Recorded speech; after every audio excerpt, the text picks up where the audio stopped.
The armed forces of Russia launched cruise missile strikes against the city of Kryvyi Rih in Dnipropetrovsk Oblast on July 31st. At least 2 people were killed and 31 injured, including 4 children, wrote Governor Serhiy Lysak in Telegram.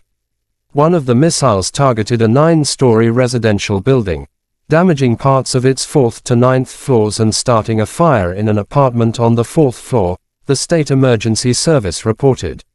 Another missile hit a 4-story university building, where the 2nd to 4th floors were destroyed. According to the State Emergency Service, at least 3 people were injured in an educational facility. Air Force spokesperson Yuri Ihnat said that based on preliminary data, Russia likely carried out the attack using ballistic missiles. According to President Volodymyr Zelensky, residential buildings, a university building, and a crossroads in the city were hit. This airstrike did not last long after the Russian capital Moscow was attacked by 3 drones and destroyed a number of buildings in the city center. Russia Defense Ministry swear to take a revenge after the attack.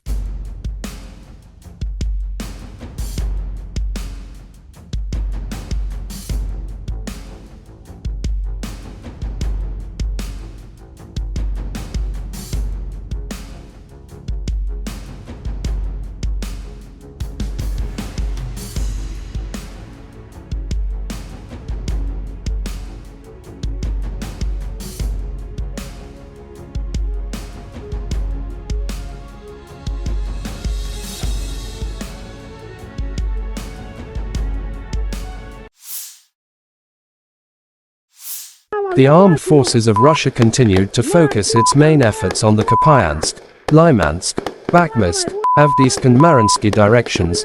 Heavy battles continue. Deputy Minister of Ukraine Defense Hanna Maliar July 31st said during the last week, more than 170 battles took place in these directions between 2 sides. In the Kupian direction, the enemy stormed and searched for weak points in our defense. He actively tried to advance in the areas south of Novozalivsky in order to push our units beyond the barrier line of the Oskol River. But unsuccessfully, our defense forces are powerfully restraining enemy troops, added Maliar.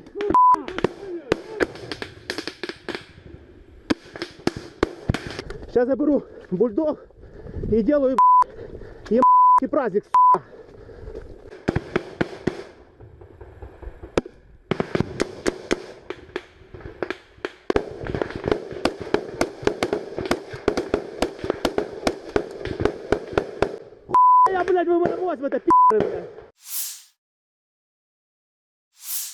The armed forces of Ukraine reported on July 31st that Russia had lost 246,190 troops in Ukraine since the beginning of its full-scale invasion on February 24, 2022 last year. This number includes 490 casualties Russian forces suffered just over the past day. According to the General Staff of Ukraine's armed forces, Russia has also lost 4,211 tanks, 8,188 armored fighting vehicles, 7,292 vehicles and fuel tanks, 4,816 artillery systems, 699 multiple launch rocket systems, 460 air defense systems, 315 airplanes, 311 helicopters, 715 special equipments, 4,017 drones and 18 boats. Lieutenant General Igor Konashenkov July 31st said, the armed forces of Ukraine have been losing in total 458 airplanes, 245 helicopters, 5,381 unmanned aerial vehicles, 427 air defense missile systems, 11,048 tanks and other armored fighting vehicles. Also 1,140 fighting vehicles equipped with MLRS, 5,678 field artillery cannons and mortars, as well as 11,989 special military motor vehicles have been destroyed during the special military operation.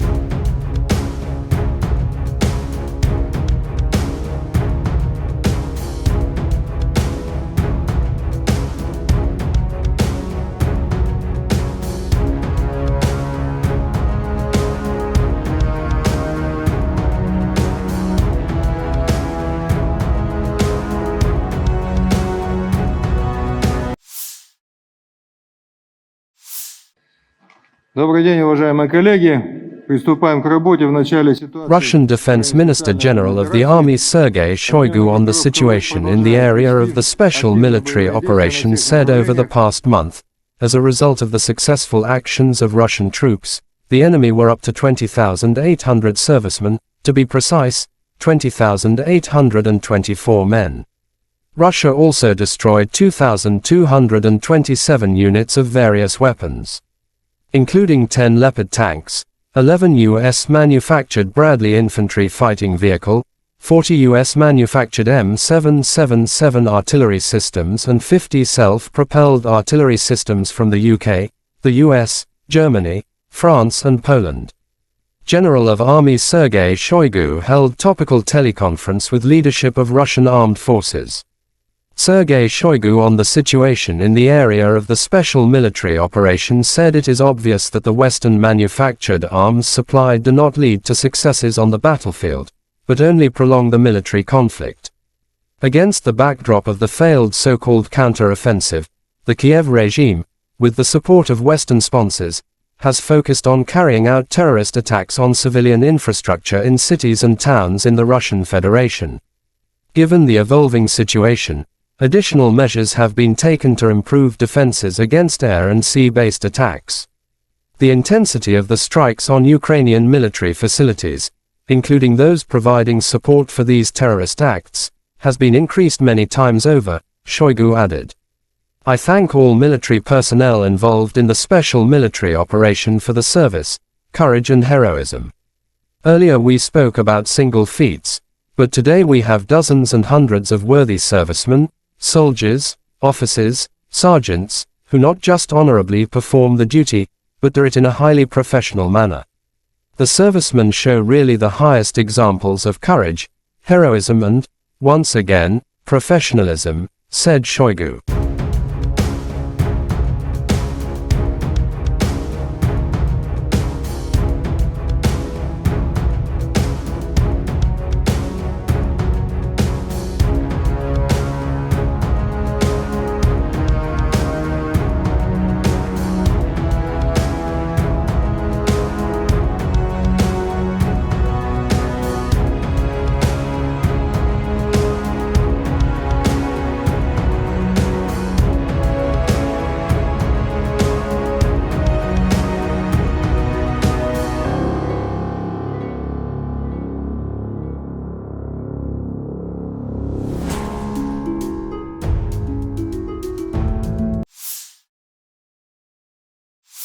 Дорогі українці, українки, сьогодні о 7 вечора завершена рятувальна операція в Кривому Розі на місці удару російських ракет. Це були 2 ракети «Іскандер», балістичні ракети проти житлового будинку. В одному під'їзді зруйновані поверхи з 4 по 9, просто проти цивільних людей, звичайних людей, проти дітей. Це тероризм, який ніхто в світі не назве інакше. Станом на цей час відомо про 6 загиблих, серед них дитина, дівчинка, її звали Дар'я. Їй було лише 10 років. Разом з нею загинула її мама, її звали Наталія. Звичайна родина в звичайному місці, чиє життя було знищене російськими вбивцями. Мої співчуття усім, хто втратив рідних і близьких. 69 людей постраждали, десятки зараз у лікарнях, серед них є і ті, хто у тяжкому стані, усім надається необхідна допомога. Я дякую кожному і кожній, хто бореться за життя людей. Рятувальна операція була складною, падали частини конструкції будинку на рівні 4-го поверху, пожежа загалом до порятунку були залучено понад 350 працівників ДСНС, поліції, комунальних служб, допомагали волонтери, вдячний всім. Особливо відзначу сьогодні за рятувальну операцію в Кривому Розі таких працівників ДСНС, як лейтенант Вадим Кучкурда, молодший сержант Володимир Гембіхнер, старшина Віктор Іліка та Сергій Бицько, заступник командира Державного воєнізованого гірничо-рятувального загону, поліцейський підполковник Микола Гармаш, капітан Роман Бондарчук, лікарі Владислав Волошин та Костянтин Ісайченко, нацгвардійці сержант Андрій Головін, капітан Денис Терещенка, комунальники Сергій Дмитрієв та Андрій Шайда, волонтери Лариса Сидоренка та Вікторія Третяк. Дякую. Дуже важливо, коли всі разом захищаємо життя, допомагаємо долати російський терор. За попередніми даними наших військових, ці дві ракети по Кривому Рогу, вони були випущені з території тимчасово окупованого Криму з району міста Джанкой.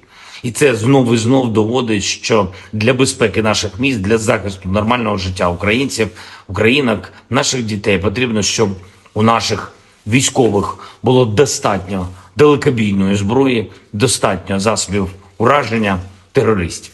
Санкційний тиск світу проти Росії заслуговує на суттєве збільшення. І зараз з'являється все більше і більше відкритої інформації, зокрема розслідувань журналістів про те, як держава-терорист обходить глобальні санкції та отримує критичні компоненти для виробництва зброї. І, до речі, ми неодноразово надавали таку інформацію нашим партнерам в закритому режимі. Треба діяти всім разом, суттєво посилювати санкції за терор, суттєво обмежувати канали доставки в Росію критичних компонентів для виробництва ракет та відповідати рішучістю в постачанні Україні необхідної сучасної зброї, зокрема далекобійних ракет, щоб ми могли зняти цю терористичну загрозу, яку Росія створює проти наших людей, проти наших дітей. Сьогодні ж російські нелюди обстріляли Херсон, із артилерії загинув працівник поліції, мої співчуття. Поранені 9 людей, серед них дитина, 4 волонтери громадського об'єднання «Місто Сили».